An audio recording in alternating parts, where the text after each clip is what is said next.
And today we have a Bolivian expert that is going to be teaching us a little bit more about his motherland. We're going to have a second chat with Renan Ibanez from Isandes Tours, and we are going to be in his hands today. He's going to talk about a highlight of his country, the Salar de Uyuni. He's going to explain what this place is about. He has really interesting slides that I'm going to be sharing with you.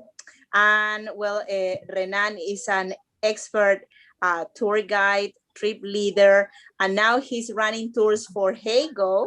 So we are also colleagues in that platform. So it is always a pleasure to have him. And thank you so much, my dear friend, for your participation in this second meeting. Gracias, amigo. Okay, Vanessa, good evening. Good evening, everybody. Yeah, thank you very much for that presentation. You know, it's a big pleasure, honor to be with you. Every time you will need me, it will be a big pleasure to be with you and your friends, Adam, Michelle. By now, I guess we have Jan, Agnes. Hello, good evening. And yeah, the very interesting part I will talk about is the lecture about the southern west part of my country, Bolivia. Bolivia is located in the heart of South America. So we are the natural bridge in between the western coast, the Pacific, and the eastern coast, Brazil, and the Atlantic. And as to be the natural bridge, we have 5 regions very clear. And we have, for instance, in the western area, we have the high mountains of the Andes. The western and the eastern is, if you imagine, is like 2 mountain ranges in the middle of the high plateau. And in the middle is Titicaca Lake, La Paz City, the Salt Flats, and a big portion of the high plateau. And behind of the eastern range, we have the valley, we have the subtropic. In the subtropic, the altitude is about 1,000 to 1,800 meters. It's something like 4,000, 5,000 feet high. Is where we have the coca plantations. It's very controversial, you know, plant. The coca leaves doesn't grow up in the mountains, in the high plateau in Bolivia, Peru, Ecuador, and Colombia, and north of Argentina. It grows in the subtropic. Needs very interesting geography, lots of humidity, like 85 to 90% of humidity. It means it's very humid region, that part. And beyond of the subtropic, we have the jungle basin. It's very close to Brazil. We share with Brazil the Pantanal, the swamps. You know, we have over there the black caiman. We have a big variety of parrots and the birds. Good for birding people. You know, loves to watch the birds. And as you can imagine, Bolivia is very diverse in terms of geography. This evening, I want to take you to the high plateau. If Vanessa could start with the slides, please. We're gonna be in really context about it. So La Paz City is the main place to start this journey, but also other people could start in Chile, in San Pedro de Atacama, right? So we call it Salar de Uyuni, the Salt Flat and Lagoons and Desert of Colors. Is what is the title of this presentation. Next, please, Vanessa. And yeah, this is a map.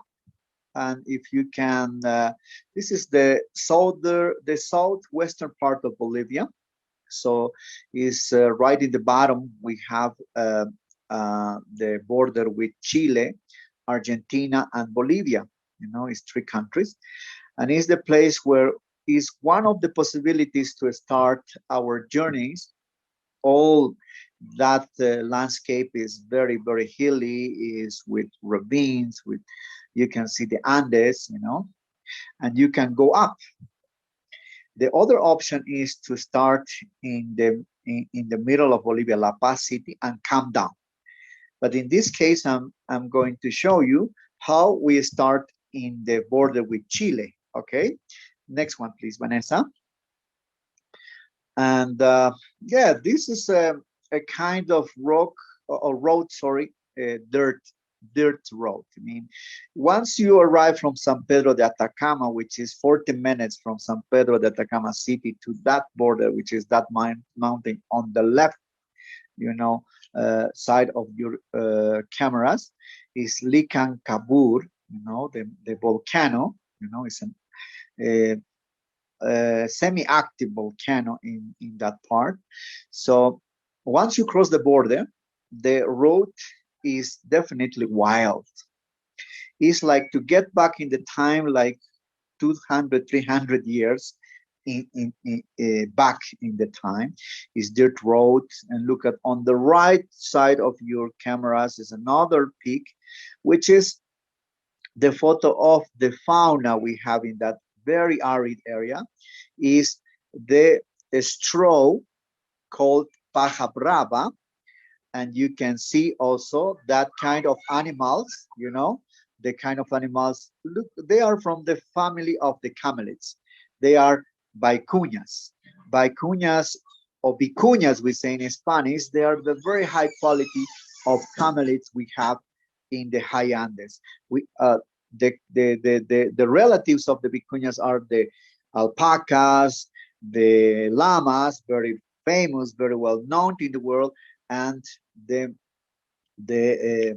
other kind of camelid, which is the let me remain it, vicuñas, alpacas, llamas, and guanacos, of course, the guanacos, you know, very, very interesting four kind of camelids. This is part of the fauna, the wild ones. We have beside of them, we have foxes, we have pumas in the area, you know, the American cougars, you know, and they are the cougars, so the South American pumas are the predators of that animals.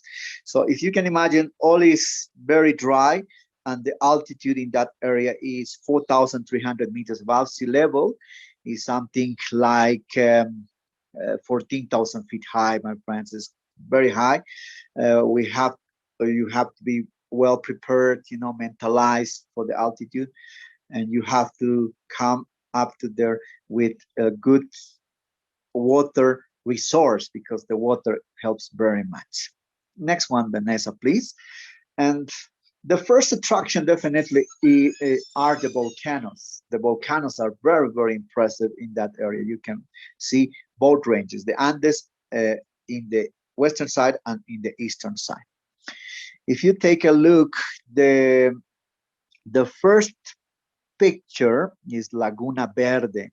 If you can zoom up, Vanessa, is the Laguna Verde.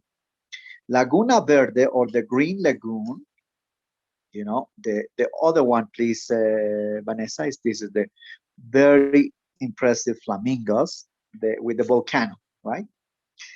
The volcano is in the lower part of the yes, that one, the green colored lagoon. That volcano is Licancabur. The altitude of that volcano is 5,920 meters above sea level. Is something like 21,000 feet high, approximately. It's almost 20,000, I could say, because it's almost 6,000 meters above sea level. And look at right in the bottom is green color. That's why I did call the desert and colored lagoons. Imagine to see it, my friends, is super, super spectacular, a green color. Why is that? You know, why that color of the water is that? If you imagine the water coming down from the mountains, the melting of the snow forms that lagoon with 5.2 square kilometers. So it gets contact with minerals in the area. The minerals are magnesium, is lead, arsenic, is very not is very toxic, very toxic, and carbonates. The carbonates, the white shores you can see, not very big, but the white section is the calcium carbonate, and also you can find out borax too, borus, in the area. Okay, so this is the Green Lagoon, my friends. It's absolutely amazing, spectacular. Normally we stopped right in a viewpoint and did that photo with the Lucancabur volcano. Is super spectacular one. After to take a picture and after to have a very nice lecture of it, we keep traveling and look at the other pictures, my friends. This is the Andes mountain with the snow on the top and our lagoons. All this section is full of lagoons, my friends, right? Different colors. Look at the white stuff on it is definitely the borax or the calcium carbonate, right? And in the Green Lagoon, no flamingos. Why? Because the arsenic is so toxic, right? It's hard to have a kind of living style over there. No flamingos, no nothing in it because it's very toxic. However, that in the other lagoons we have already plankton growing. We have algae growing in that area. That's the food of the flamingos, and the flamingos loves algae, especially the Dunaciella marina, which is the name of the kind of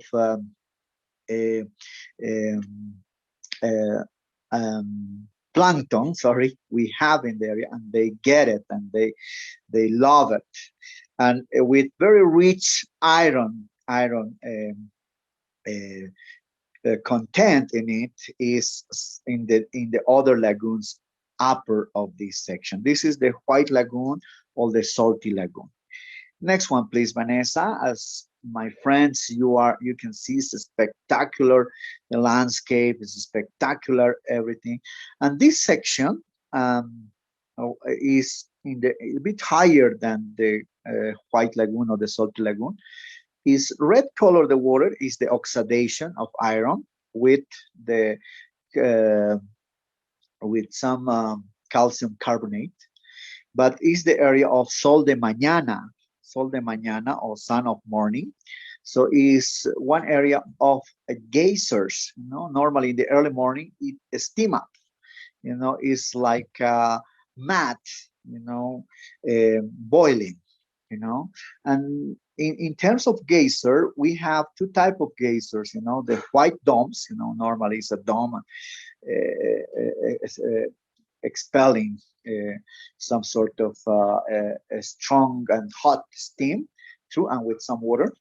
And the other one is the Basin geyser. In this case, it's boiling water. It's more Basin geyser. These ones we have in this part. We are next of the Andes, the western side. And in terms of one lecture of what is a geyser, is a thermal fount. It's exactly located next to the volcanic activity. It's very strong volcanic activity in that region, my friends, right? We have hot spring sections in the area where some people are finding some natural pools and they can go into there, the hot springs water, in that area, and it's definitely is due to hydrogeological conditions. It's water plus the volcanic activity going through the mines and exploits in the surface on this area, right? These are the geysers. Normally we used to go in the early morning with our car. Normally it's a four-wheel drive cars, because the condition of the terrain needs it. And when we are in that area around 7 a.m. in the morning, or before the sunrise in winter time, because winter in June, July, August in the southern hemisphere is when the sun comes up at 7:30. And if you're at 7 a.m. in the morning, wow, it's spectacular how the first lights of the day is coming up with the steams. Looks spectacular, my friends, right? Next, please, Vanessa. Yes. Wow, wow, wow, my friends. Look at that. This is definitely one of the attractions you should see, right? The stone tree. It looks like a tree, right? Looks like a tree. My friends, I will ask you if you have any questions. Probably you can do that at the end of the exposition. With a big pleasure, I'm going to answer it. And please, if you can do that, please. Thank you very much. A stone tree is definitely one of the highlights in that journey, right? And a stone tree is definitely a geomorphologic formation. Geomorphologic formation. Why? Because it's natural. The natural elements giving that the spectacular shape, right? The wind and the water. It's not much water in that area. It's almost desertic, like desert. It's sand. If you can see the ground, the terrain, is sandy, right? Volcanic sand.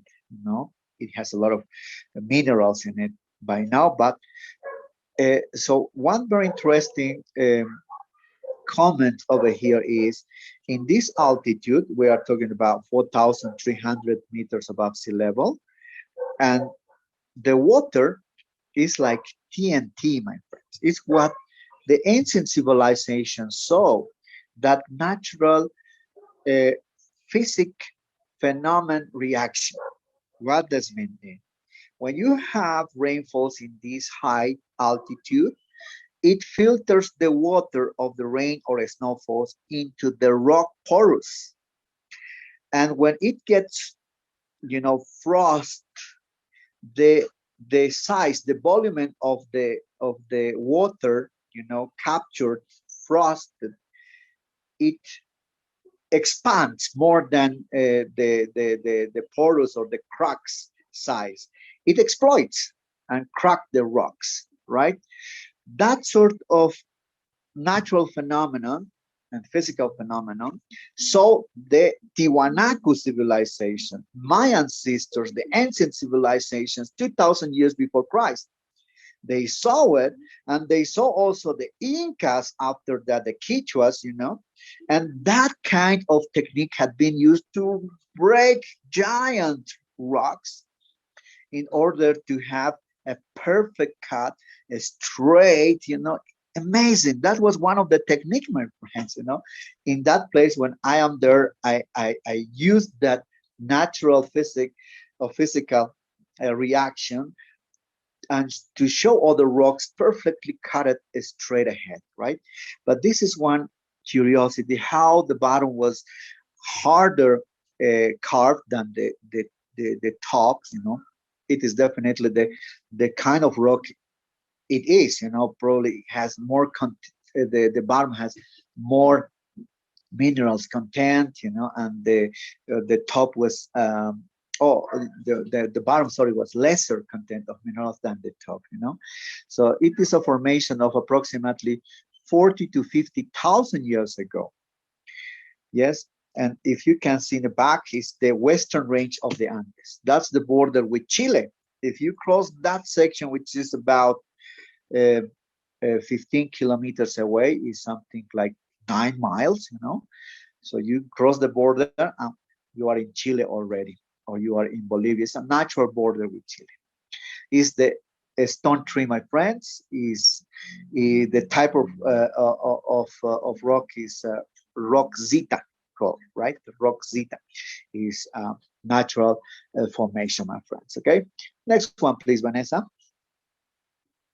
We are going up on what is coming up. Oh my God! Look at the terrain. That is one of our company's car, it's a four-wheel drive car.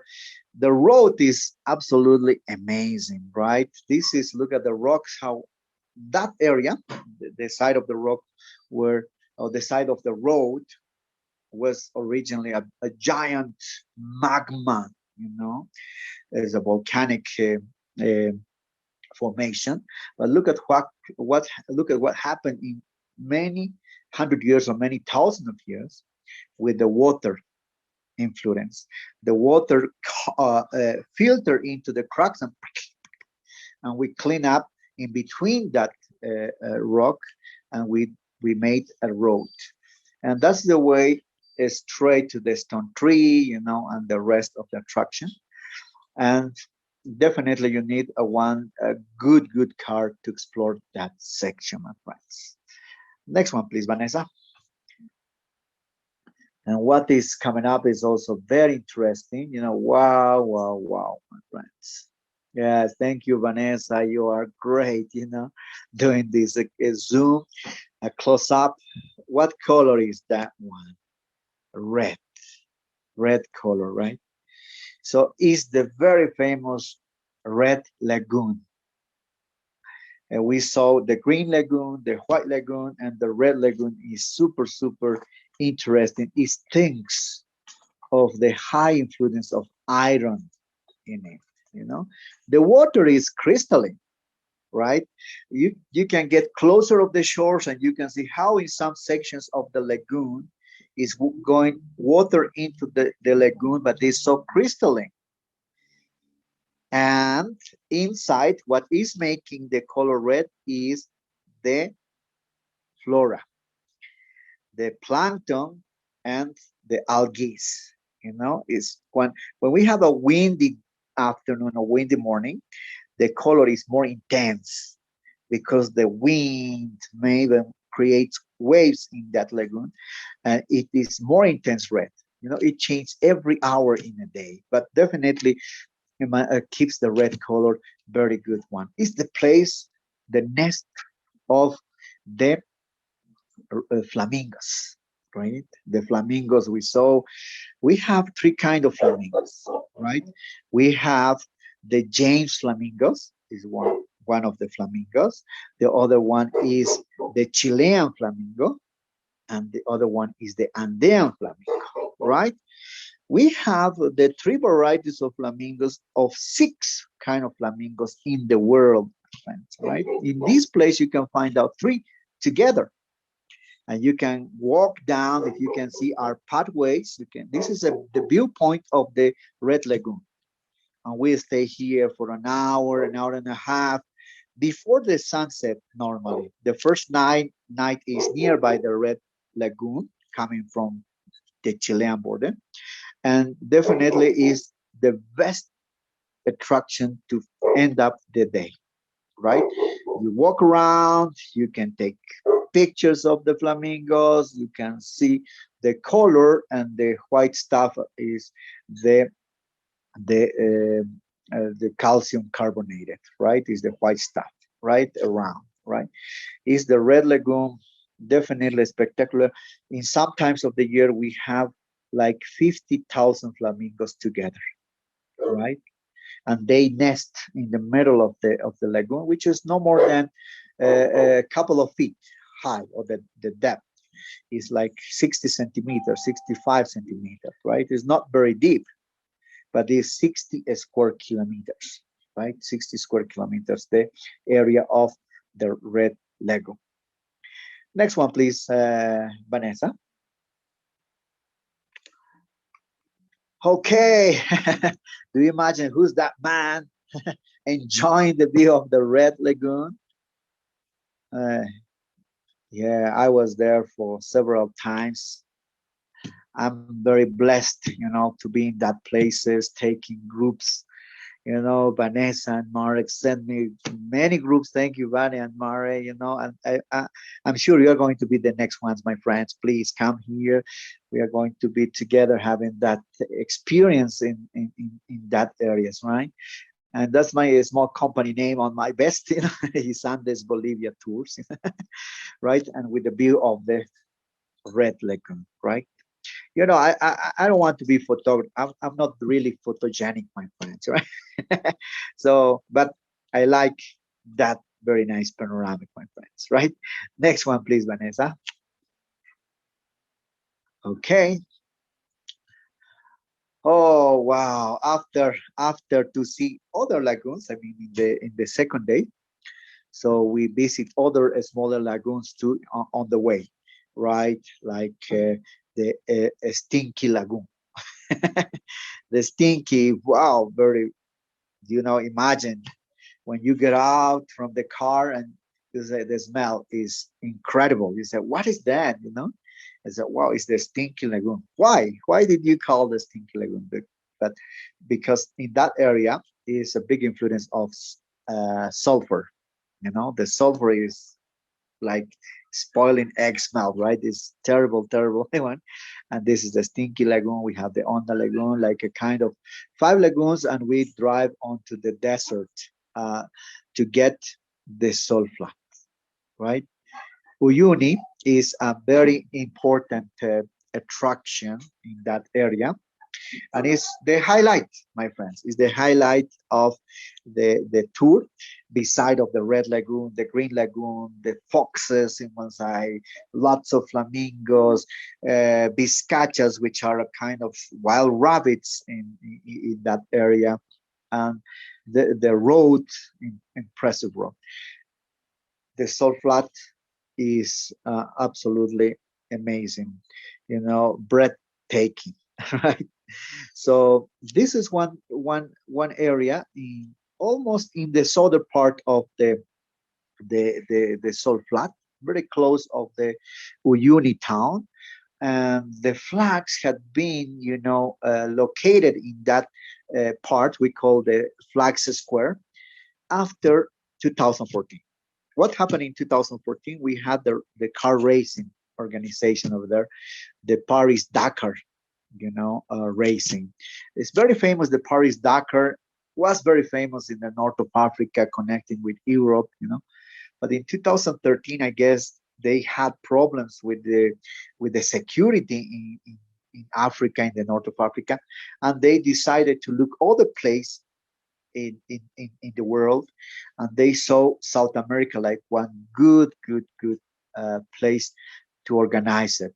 Peru, Bolivia, and Argentina was the first competition uh, of the rally Paris Dakar here. We were calling just Dakar, not Paris Dakar. And part of the competition was crossing the salt flat. It was absolutely amazing for the competitors, for that impressive motorcycle, quads, and trucks, etc., racers. You know, that's why the original ones were the flags of the competitors and their countries. But today, anyone put their flag, and you can see flags from all over the world. You know, you can see Bolivia one is the red, yellow, and green, and Japan, Korea, United States, uh, Europe, etc., etc. And but look at the bottom, is white. Many of the friends getting there for first time, they say, is flour, is sugar, or what is that? We say, oh yeah, you're gonna taste it in the place. You are going to see what a flavor or what feels like. And when they go into there and step on for the first time, it's really hard. And they try to scratch with the fingers, but it's very hard. They take a little part of it and they taste, and they say, "Oh my God, it's salt." You know. Next one, please, Vanessa. Is salt. You know.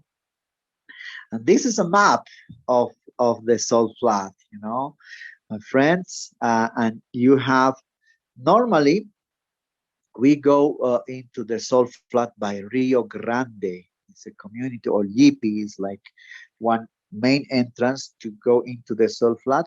And after that, to get out to Uyuni, which is on the right hand side of the salt flat. It's a small city of just 12,000 inhabitants in the shores. But Uyuni and its origin, or the meaning of Uyuni, is from the Aymara language. You know, Uyu means field. Ni is a prefix to means property or enclosed. You know, one enclosure area, Uyuni, right? Is because of wide area enclosed by hills, you know, etc. etc. The area of Uyuni Salt Flat is 10,500 square kilometers. In square miles is about 5,800 square miles. You know? Is the largest salt flat in the world. What happened in the history on July 20th in 1969? Do you remember Neil Armstrong, Buzz Aldrin? You know, they were stepping on the for first time on the real moon. They saw the globe, and they said in one of the experiences Neil Armstrong were saying in La Paz when he was here, he said, I saw the globe from the moon and something was shining in South America. And I didn't know that was the salt flat Uyuni, right? Impressive, right? Is a big area of full of salt. So we have like Argentina, Chile, and Bolivia has the salt flats like a triangle. And Peru also some salt flats, smaller ones, but it's more from the sea salt. But this is mineral salt. But the history of the salt flat goes back to 50,000 years ago. What happened 50,000 years ago is when we had big internal seas in South America. We had the sea, it was like a salty water sea, captured because the elevation of the tectonic plates in between South American continental plate versus the Nazca under the Pacific, you know, with the subduction movement, you know, part of the continental plate of South America had been pushed up little by little. The Andes has just 50,000 years information, but our continental plate is like 200 million of years, right? That elevation captured water from the sea in two portions. This was one internal sea, the Tauca Sea, that was the name gave by the geologists, and Titicaca Lake, upper north, was the other portion of water of that captured sea, you know. But what happened with the salt flat Uyuni? With the salt flat Uyuni, the mountains are lower than the mountains near Titicaca Lake, upper in the north. And the mountains being lower capture lesser snow, more water, you know, and the water was washing the minerals from this area and was just staying the salt in that area of the salt flat. In the case of Titicaca Lake, the mountains are higher and the snow is more concentrated, and it keeps the water for longer periods, and the water is still feeding into the Titicaca Lake, and the Titicaca Lake is still surviving. Meanwhile, 25, 30, 40,000 years ago, Salt Lake Uyuni was dying. In fact, what you can see right now, what you are watching on your screen, is the Dead Sea, today called Salt Flat Uyuni. Titicaca Lake is still surviving, my friends, thanks of the water. Today, Titicaca Lake has fresh water, right? And all the water of this ancient internal sea gone because the weather condition was higher temperature and definitely died it. And the very bottom of the salt flat Uyuni is sea salt. It's like about 20 to 30 meters, like 100 feet is what we discovered with the Orston. It's an international community of researchers and scientists doing different activities in volcanoes, in these sort of places like the salt flat, and they dig part of the salt flat in order to know how deep is the salt flat even. And they determined that this salt flat has 120 meters, 360 feet deep in the center, when it says Inkawasi. And how many layers has it? Layers, and internally it's like one is 10 meters in the very bottom, and after that is 8, and like this was coming much smaller the layers, because every certain time of years, so we have a big sediment like brought by the wind covering the salt flat, and it is like a brown layer, and it's like a difference in between layers internally. In the actual times we have, when we chunk the salt from the Salar de Uyuni, you chunk one block, you can see layers on end. Brown, white, brown, white, brown, white. This is how much of salt we have in a year coming down from the mountains.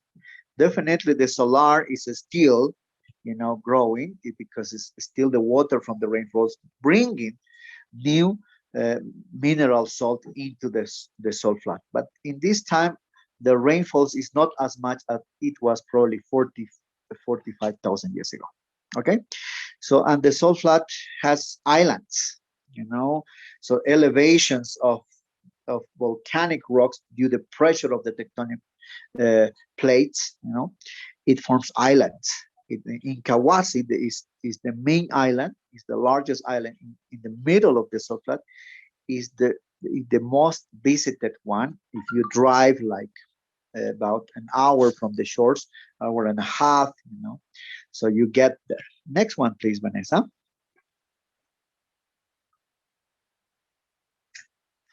All right, this is one photo of on the shores of the Uyuni. We have another very interesting part, which is the straps or scraps of metal, is the train cemetery. Yes, we have the cemetery activity in Bolivia. If you can, this is the maximum zoom, Vanessa. You can see right in the back are wagons, Sundance Kid, Butch Cassidy, all of that history in that area. Because so that area of Uyuni, before of the lithium, because it's the boom of the economy in Bolivia by now, we had minerals in the mountains. We had tin, we had silver, lead, and all of that minerals were moving a lot of money. And the trains were a very big service to transport from Bolivia to Chile. You saw the borders closed, or from Bolivia to Argentina, in order to send them minerals. But that activity collapsed in 1982-83 due the collapse of the minerals price, and the activity of the trains started to be abandoned in Bolivia, and today is just a dream. And that's why we call the train cemetery. Also a very interesting place to visit over there. Next one, please, Vanessa. Wow, my friend, I hope you're enjoying. Ooh, look at that, my friend. So the photo on the right, out on your screen, is the salt piles. So we are extracting salt. We were extracting since the Inca time, since the pre-Inca day times, the salt was like money, We were trading products with salt. Salt was very much considered, and so the people were coming to the salt flat, they were chunking the salt layers, and they were bringing to different parts of the empire, and they were trading with products, fruits, vegetables, and everything we were producing in that time, potatoes. And now still we have the very traditional way to manufacture, or we can say, extract the salt is, as I've been mentioning in the lecture, the water brings new salt on the top. Look at beside the salt piles, it's very, very hard. The ground, it's very difficult to chunk it. It's much easier is to work in the new salt, and you use some very special tools to scratch the salt, the new salt, which is very soft, and you put in piles. And after to put in piles, you leave for some days to dry up with the sun. This is an activity just for the dry season. And the truck comes up and they pick up the map and they put out of the salt flat. And in a special or in a very traditional fabrics they have in the community of Colchani, they process the salt. The only way to process is just to toast the salt in high temperatures in order to steam the toxics, the toxic elements of the salt, like lithium, for instance, right? It's very toxic for the human being. And arsenic, for instance, right? Which is also another property of the salt structure. And with that, definitely we powder and we put iodine. We bring iodine from the sea areas, and iodine is against the goiter problems in the health. And we mix up and it's already salt for your table, right? The other photo, please show us the Vanessa. Wow, it's what we organize. So how we organize a lunch in the middle of the salt flats, my friends. It's a restaurant exclusive just for you. We have a table. We have the table booked for you, with just a vast area of salt just for you, my friends, right? We organize a nice traditional lunch over there. It's all white. It's 10,500 square kilometers, my friends. It's amazing, amazing big one, right? Next one, please, Mané. And we are, oh, look at that. Yeah, the reflection. This is on the left side of your screen is a photo of we prepare for a sunset.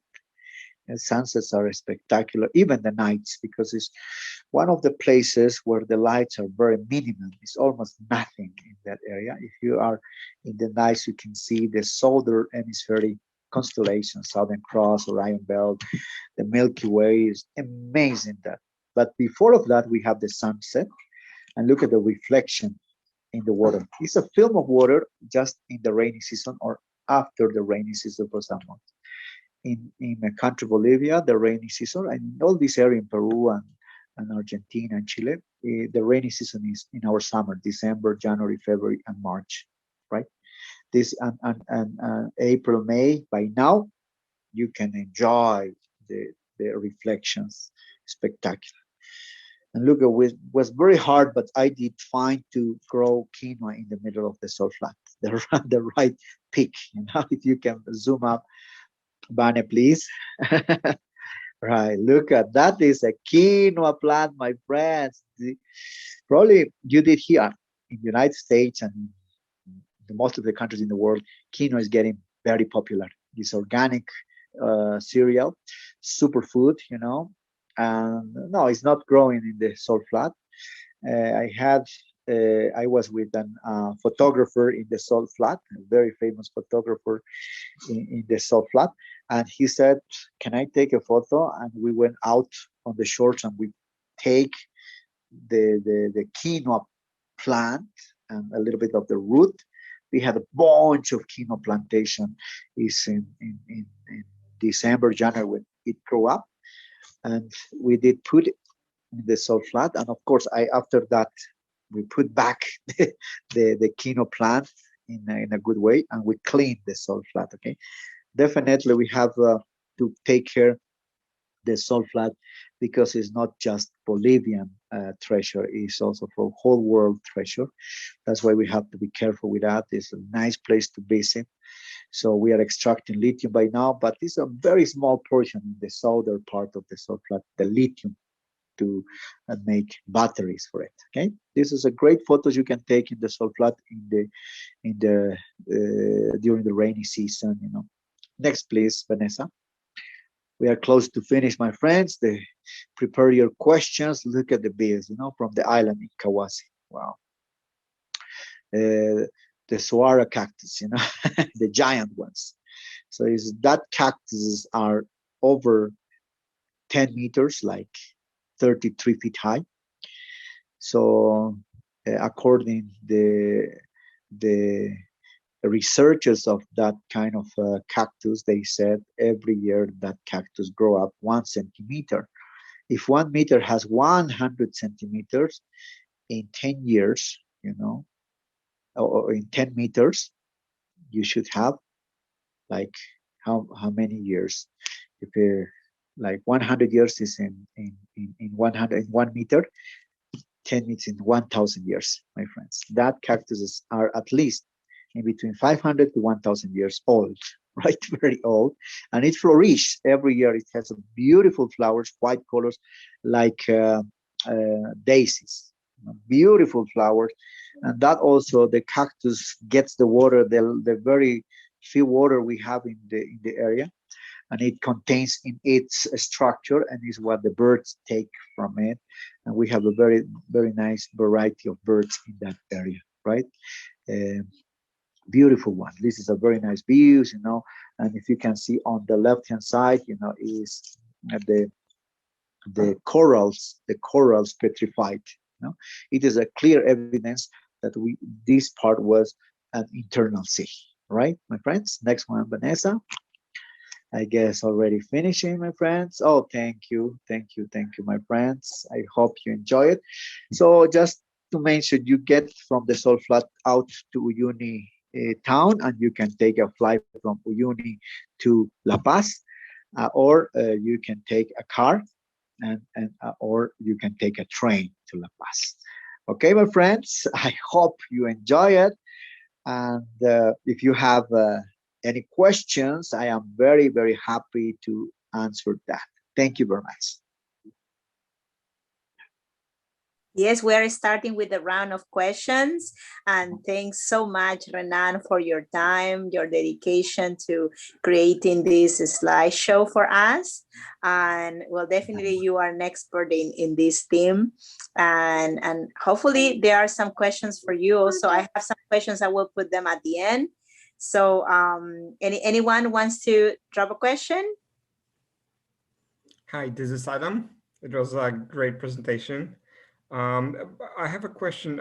In the picture that you were sitting backwards, I've noticed that you were wearing a pretty heavy coat. Is it cold even during the day? Okay, thank you, Adam, for your question. Yes, some days winter is one of the very nice seasons to see the lagoon red color, and is pretty windy, especially around 4 or 5 in the afternoon. Is the place where we normally spend one night, and is the time when it's a bit chilly overall, And in order to avoid it, I did put my cap on. Okay. But yeah, the view is astonished. I mean, it's breathtaking, and yeah, you have to go also with the heavy clothes to that part, my friends. And you sleep in tents, or there are some? No. When I started my guidance, like 18 years ago, believe me, it was really, really an adventure. We were having like refugees, like dormitories with 20 beds together. If you were arriving first, you were having the first beds in the best place, And if you were late, you were just trying. They were renting tents, but it was very cold in the night, so the temperature dropped off to 20 degrees below zero in centigrade, right? This was very chilly. But today, believe me, the communities have been involved in the tourism, which is very good. And they have very nice, hostels. And in some parts are some big companies investing, and they did build proper hotels with very nice, in your rooms, you have a heating system, you have hot water shower, you have oxygen, in the hotel, just in case, and you have a nice restaurant with beautiful view of the Andes, Today is getting better, the infrastructure in that area, my friends, right? Thank you. You're welcome, Adam. Mr. John, I'm sure you have a question. Or Michelle. The sun set, so I was sitting in the dark. Um, No so, problem. so I have a question. I'm just trying to think of. It's about more of the city of Potosi that's nearby. Do they Okay. still do a lot of silver mining in Potosi? Okay. Thank you, Michelle, for your question. Yeah, Potosi is like 3 hours away from Uyuni by bus or by car, you know, and Potosi was very important during the colonial period when the Spaniards were here in 1532 to 1810 or 1809 approximately, is when we had a big activity of silver extraction. But after that, during the Republic time, we were still exploiting it, we were still getting it. But in 1980s, as I've been mentioning, the train cemetery, all the minerals activity collapsed. Today, we have just very a small activity in the mountain or Cerro Rico de Potosi, the rich hill of Potosi. Uh, Also, is a UNESCO place, Potosi. You know, that's why it's preserved today. So we are protecting, and it's good to visit. We organize tours into the mines of Potosi. That was, we explained how was the life of miners in that time, how was the extraction, you know, etc., etc. And is an exceptional place also. But the extraction of silver is almost nothing by now. It's protected area, Michelle. Thank you. I have You're one welcome. question. One question, very short. You mentioned on the last photo that the cactuses, they flower. And Yeah. so what time of the year does that happen? It is normally in this part of the world, September, October, which is the spring, is when we have it, and that's the season when you can see beautiful flowers, you know, in the area. And sometimes you can see also the giant, how's it, comet hummingbirds in this area, right? Very interesting. It's hard to believe, but you can see that sort of birds in this area. Oh, yeah, it's beautiful flowers, white like daisies. Let me see. No, you are welcome. Yes. Okay, Mr. So one Jan. more. Okay. Tell me, Michelle. Tell me, Michelle. No problem. So do the locals still, because you hear in political news, like on CNN, you know, Evo Morales and controlling the lithium, but do the locals like farm salt to sell it or like, you know, in small communities to be able to make an income? Uh, yes, it's Evo Morales is someone like me, you know. I mean, I am from that group of people, the Aymaras. But personally, my personal opinion, you know, is not nothing to be seen with the rest of the people in Bolivia. So he was not, I mean, like the best representative of my group. You know, he was very popular. He was very good at speaking, right? But he did some good projects in this area with Germans and Chinese and Japanese companies. Uh, we have by now one big fabric of lithium batteries in the area. And it is creating employment in the area, and now we are extracting more salt. Yeah, we are trying to establish projects involving the communities, you know, involving the communities, working in the area, but also we have to protect the environment, because we had experiences in Chile, in Argentina, and they let us know that if we go in not sustainable programs, you know, we are going to lose a lot of places in the area, because the lithium extraction needs a lot of water, and you have to bring water from different rivers a lot, and you can erode soil, you can influence very much in the community living style. So it's what we don't want to do, but politicians by now is with problems like we have in Latin America. They don't care about the health or about the security of the local people if it's money. Big companies are very much interested in the lithium in Bolivia. So our greenies, communities protesting, trying to keep sustainable programs. We are crossing fingers to have that, my friends. But by now it's not a big production of lithium by now. But the communities are getting very small, very small. So some projects like schools, like they are giving seeds to produce products in that area with this very arid. The only product you can grow is quinoa, but it's the best. One quinoa cake, oh la la, is absolutely amazing, but very healthy, organic. In the world, is very well known. But they are quinoa growers in that area, and the government is trying to distract in some ways with providing seeds, because they're going to grow, selling or exporting quinoa, But we hope, personally, I hope they could have protecting the area, especially, due to that experiences Chile and Argentina had with the salt flats in their countries. Okay. Thank you. Mr. Jan. Yes. Okay. When you get to this salt plateau, you go inside to the zone with car or walking? No, with car, Mr. Chan. With a four-wheel drive. Sorry. With a four-wheel drive, because it's lighter, it's not allowed to go with big buses, because it's heavy. And one other interesting attraction in the salt flat is the eye of salt.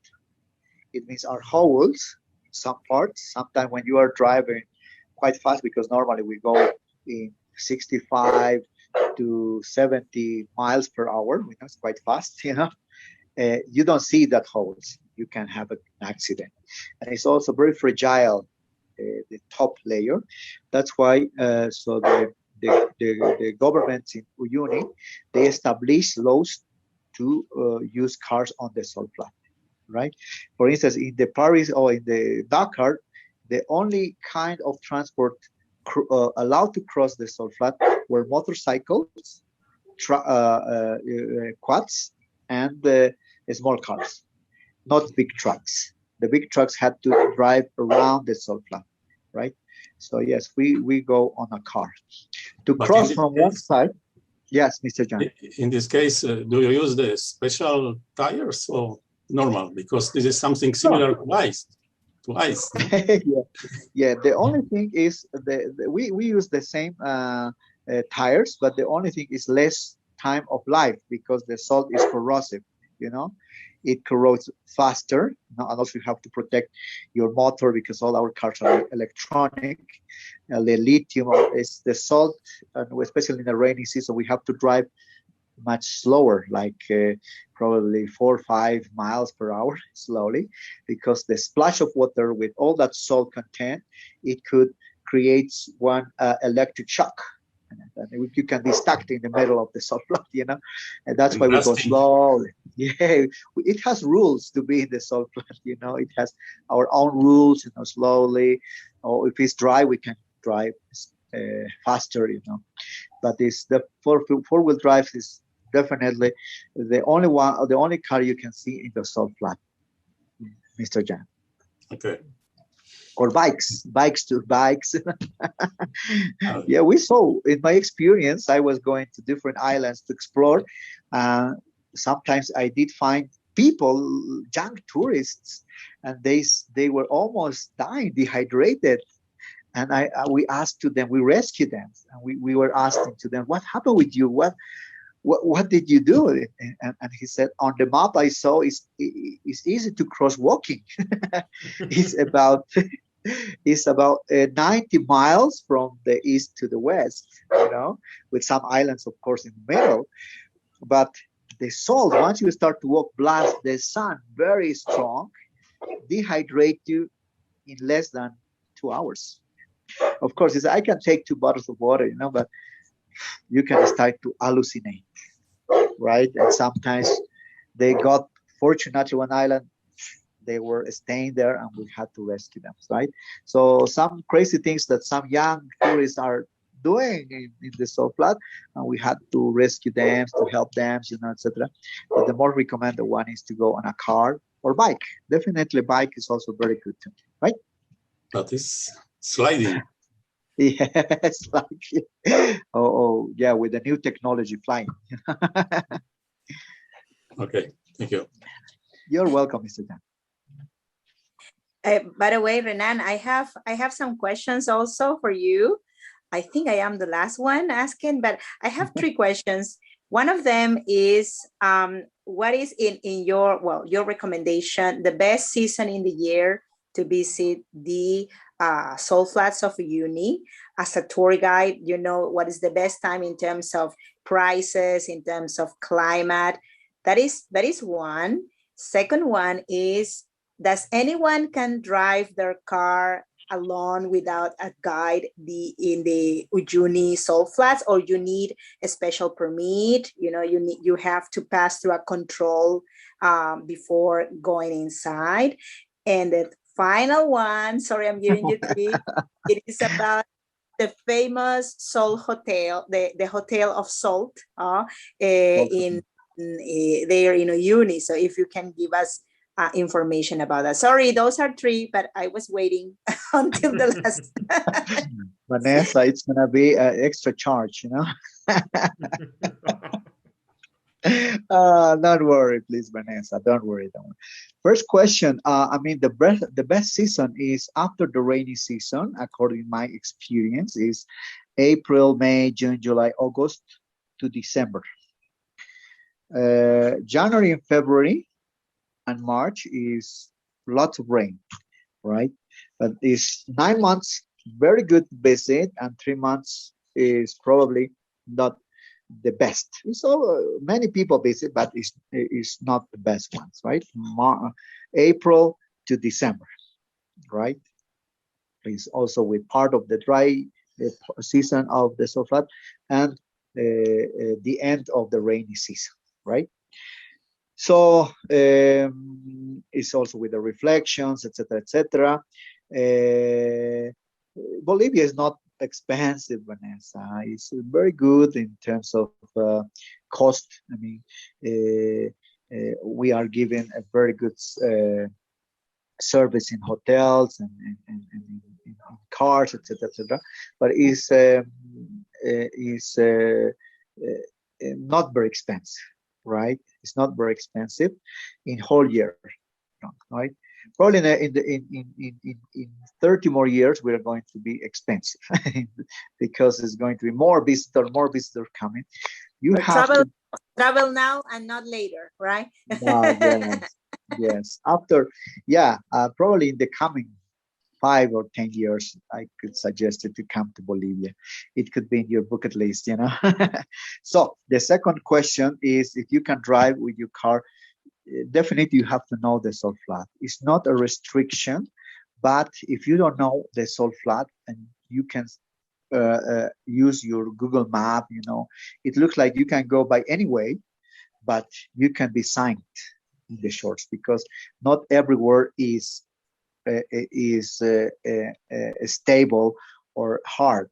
Some parts has some holes and is mud, sediment, and you can be stuck for days, because it's almost, you can be the only one, and in 1 or 2 weeks, another one could cross by.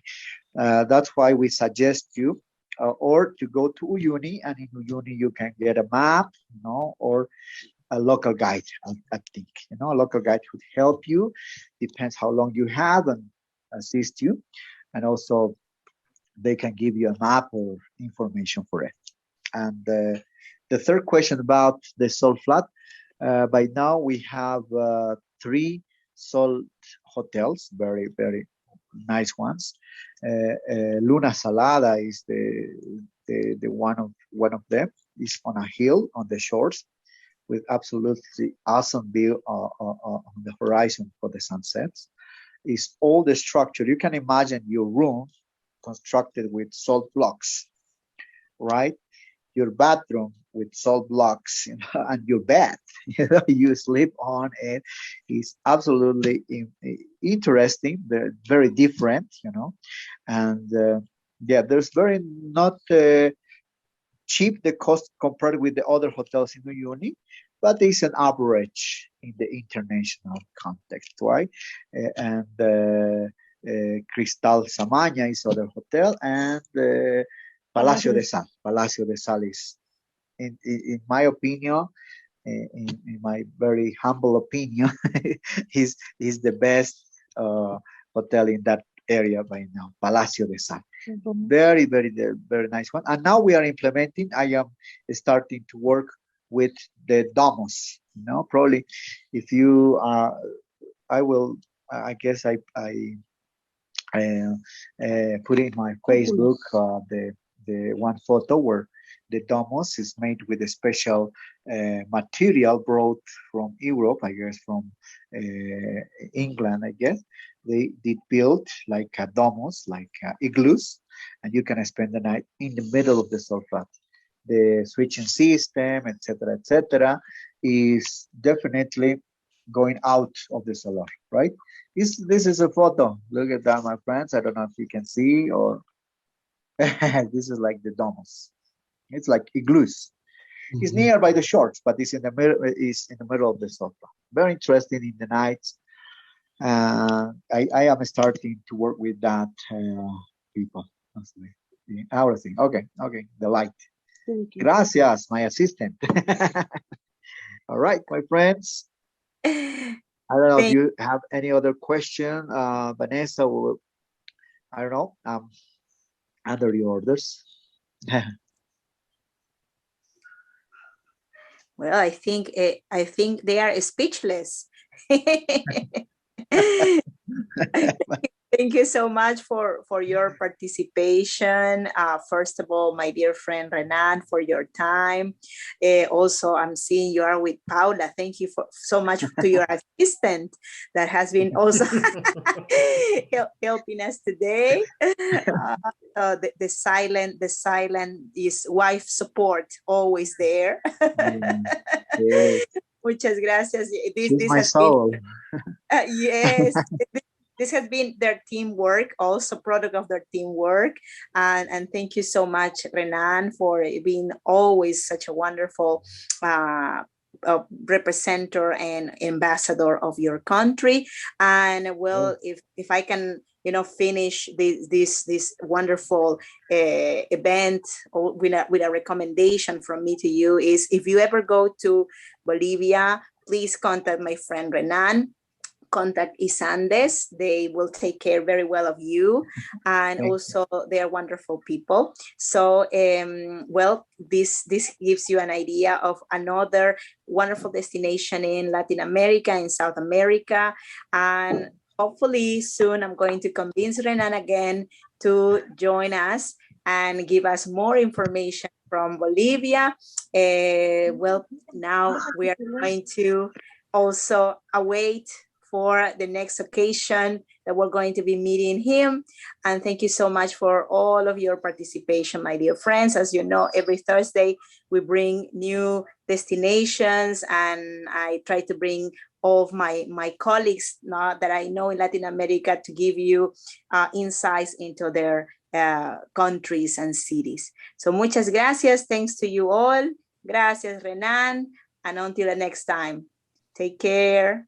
Thank you. Thank you. Thank you. Gracias. No, Yes, it was a big pleasure, my friends. Okay, I hope Vanessa will invite me in the comment in participation web contact, and I will show you more about my country, Bolivia, my friends. Okay, with all my pleasure. Take care, enjoy your life, and God bless you, my friends. Okay, bye. Thank you. Thank you. Gracias. See you soon. Bye-bye. Bye-bye.